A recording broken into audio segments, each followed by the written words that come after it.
So this is Robbie Elder refueling after the Bustleton Ironman. How did it go for you? Mate, I finished. That was the main thing. It went well. Yeah, I guess. Running through the whole day, I had a good swim. I was comfortable in the water. What was your time on the swim? Just over an hour. I think it was 1:03 officially, going through the timer into transition. That's how long it took me to do 3.2k. Yeah, but it was good. Very salty water, so it left a bit of a funny taste in my mouth for the first few hours of the ride. But no drink station halfway? The drink station's all the way if you swim like me and get belted in the head a few times. But yeah, so transition, pretty slow through transition. I took my time. I wasn't trying to race anything. Ironman, you don't transition in the same way as you do in other triathlons, which was a bit different.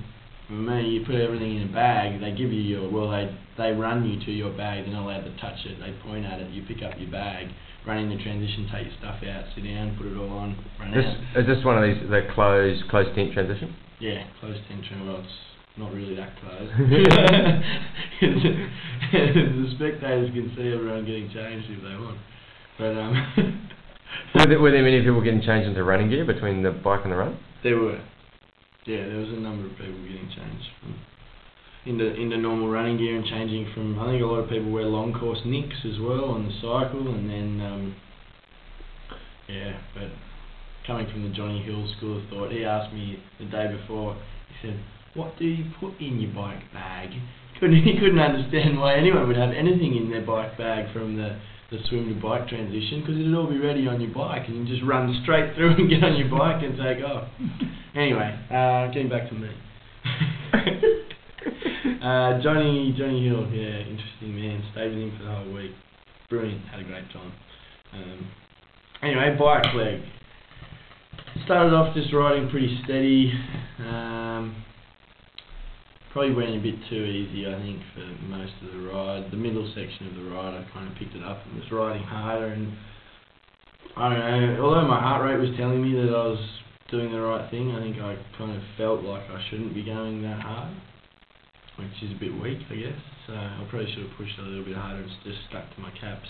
I ended up averaging 132 beats per minute for the whole ride. And what about speed? I think it was about 32 k's an hour. I think was the average. I didn't have speedo on my bike. I think that was a mistake too. I think in terms of knowing the distance that you're chewing off and just having the confidence to know what speed you're going, especially on a 3-lap course, so you can relate your speeds back rather than just your efforts back. Do they have 10k markers? No, they don't. They've got aid stations which are approximately every 10k. You don't want to go there. Yeah, they're not close enough. I was trying to split my times every lap that I went through, and that was pretty hard to calculate because of 60k's. Yeah, it was a bit of a nightmare. But I definitely slowed down significantly in the 3rd lap. Being flat course, pedalling the entire time. Back was getting tired being in the aero position because you're down on the bars the whole time. So yeah, I dropped a lot of time just standing up in the saddle and sitting up, and that last lap backing off. I think that affected some of the pros. I know Gina Ferguson had a dead arm at the end of her bike. Oh yeah, I heard about that. Yeah, at least someone else said, I think it might have been John, maybe set his aero bars up so that they were like. So all the blood was running out of his hand. They were like just angled back a little bit too far. Yeah, so that was funny. I was expecting to struggle on the run. I was expecting it to be tougher having ridden 180k and so on, but I felt good from the start. I was like mowing people down, running steady 5-minute Ks, holding back. Actually, heart rate. On that, we'll just stop and do a part 2. Alright, mate.